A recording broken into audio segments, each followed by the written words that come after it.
जय हिंद दोस्तों। आज की क्लास में हम पढ़ने वाले हैं कक्षा 10वीं का गणित, प्रश्नावली 3.3 और सवाल नंबर 3 का 1 और 2। तो चलिए सवाल नंबर 3 में 1 नंबर में क्या लिखा हुआ है। तो यहाँ पे सवाल नंबर 3 का 1 में लिखा है, दो संख्याओं का अंतर 26 है और एक संख्या दूसरी संख्या की 3 गुनी है, उन्हें ज्ञात कीजिए। और इससे भी पहले सवाल नंबर 3 में लिखा क्या, ये तो 3 का 1 नंबर है। सवाल नंबर 3 में क्या लिखा हुआ है हम उसको पढ़ देते हैं यहाँ पे। तो सवाल नंबर 3 में लिखा हुआ है, निम्न समस्याओं में रैखिक समीकरण युग्म बनाइए और इनके हल प्रतिस्थापन विधि द्वारा ज्ञात कीजिए। तो सवाल ये कह रहा था। तो यहाँ पे सवाल नंबर 3 का 1 जो है ये लिखा हुआ है जो अभी हम पढ़े हैं। तो इसको क्या करना है, दो संख्या का अंतर कर रहा है 26 है और एक संख्या दूसरी संख्या की 3 गुनी है। तो पहले तो हमें ये जानना पड़ेगा कि ये एक संख्या कितना है, दूसरी संख्या कितना है। ये तो हमें पता है ही नहीं, तो पहले हम इसको निकालेंगे, उसके बाद आगे सवाल को हल करेंगे। तो एक संख्या क्या कर सकते हैं हम, पहली संख्या और उसको दूसरी संख्या। तो हम क्या करते हैं, हम मान लेते हैं। हमें तो पता नहीं है तो हम क्या करेंगे, मान लेंगे। तो चलिए यहाँ पे हम लिखेंगे हल में, माना कि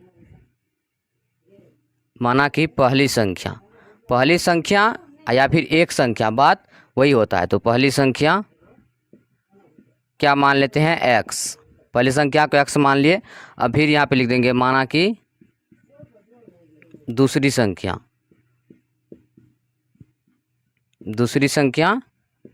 y। इसको जब x माने दूसरी संख्या क्या मान लेंगे, y। तो अब यहाँ पे कह रहा है दो संख्याओं का अंतर, यानी पहली संख्या और दूसरी संख्या का अंतर कितना है, 26। तो अंतर मतलब यहाँ पे x माइनस का y, ये हुआ अंतर। और कितना है इसका अंतर, तो 26 है। तो ये 26 आ गया। अब यहाँ पे देखिए ये क्या बन गया है, तो ये समीकरण 1 बन गया है। समीकरण बन गया है, इसको क्या मान लेते हैं, समीकरण 1 मान लेते हैं।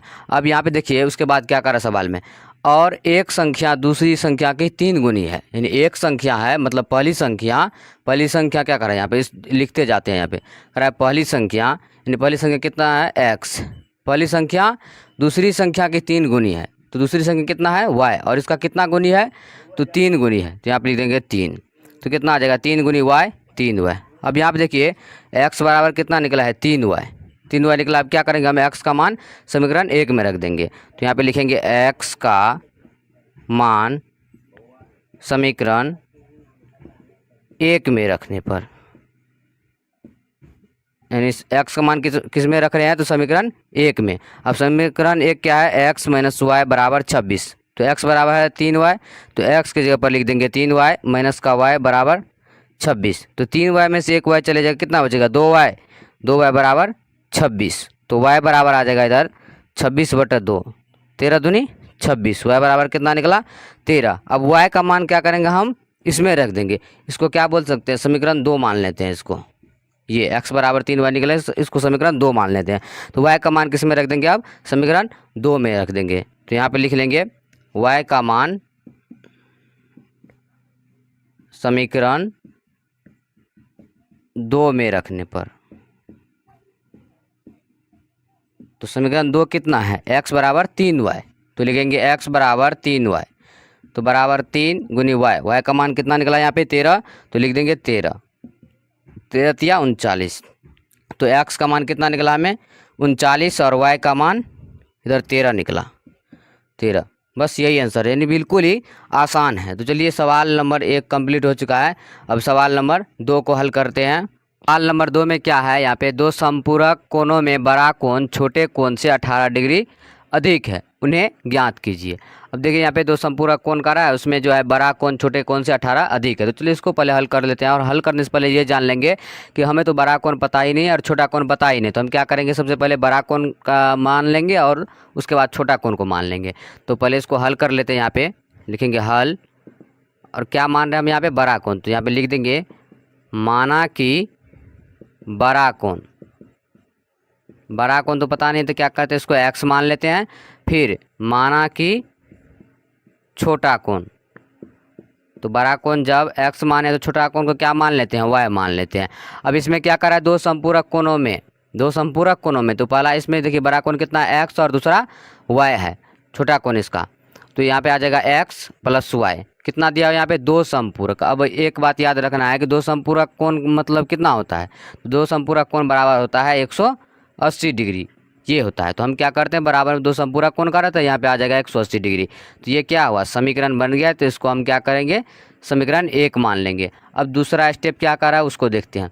तो यहाँ पे कह रहा था समपूरक कोणों में, 2 समपूरक कोणों में बड़ा कोण छोटे कोण से 18 अधिक है। यानी बड़ा कोण जो है, बड़ा कोण कितना है x, और छोटे कोण से 18 अधिक है, यानी छोटा कोण से 18 अधिक है। छोटा कोण कितना यहाँ पे y कितना अधिक है, तो 18 अधिक है। ये आ गया। तो अब देखिए यहाँ पे x प्लस का y इस साइड आएगा तो माइनस का y बराबर में बच जाएगा इधर 18। अब ये इसको क्या मान लेंगे, समीकरण 2 मान लेंगे। समीकरण 1 और समीकरण 2 निकल गया है। अब हम क्या करेंगे, समीकरण 1 को हल कर लेंगे पहले। तो यहाँ पे लिख देंगे समीकरण 1 से, समीकरण 1 में कितना है, x प्लस वाई बराबर 180 डिग्री। तो x बराबर आ जाएगा 180 माइनस प्लस का y इस साइड आएगा तो माइनस का y आ जाएगा। तो ये क्या हुआ, इसको हम क्या मान सकते हैं, समीकरण 3, समीकरण 3 मान सकते हैं।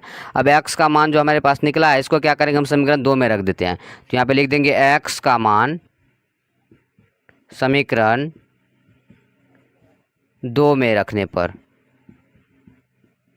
तो समीकरण 2 कितना है, समीकरण 2 यहाँ पे है x माइनस वाई बराबर 18 डिग्री। तो x माइनस वाई बराबर 18 डिग्री। तो x बराबर क्या, इसका तो मान रख रहे हैं यहाँ पर ना। तो x बराबर कितना यहाँ पे निकला 180 माइनस वाई। तो इसके जगह पर लिख देंगे 180 माइनस का y, और फिर यहाँ पर माइनस का y है तो यहाँ पे लिख देंगे माइनस का y बराबर में 18 है। अब इस यहाँ पे देखिए 180 है, इसको इस साइड लिख लेते हैं। तो 180 है तो 180 लिख देंगे यहाँ पे। फिर देखिए माइनस वाई और माइनस वाई कितना आ जाएगा, माइनस का 2y। तो माइनस का 2y बराबर में कितना है, 18 है। तो यहाँ पे आ जाएगा 18। अब देखिए माइनस का 2y, तो माइनस का 2y बराबर में 18, 18 ये प्लस में इस साइड आएगा तो माइनस में। अब इसको घटाएंगे तो कितना आएगा, 18 में से 180 घटाएंगे तो माइनस में साइड आएगा तो कितना आ जाएगा, 10 में 60 गया 2 और 7 में से 1 जाएगा 6, यानी 162 माइनस का।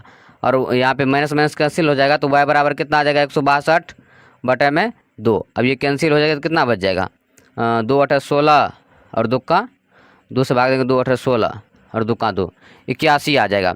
तो y बराबर कितना निकला हमारे पास, 81। अभी y का मान क्या करेंगे, हम समीकरण 3 में रख देंगे। तो यहाँ पे लिख देंगे y का मान समीकरण 3 में रखने पर,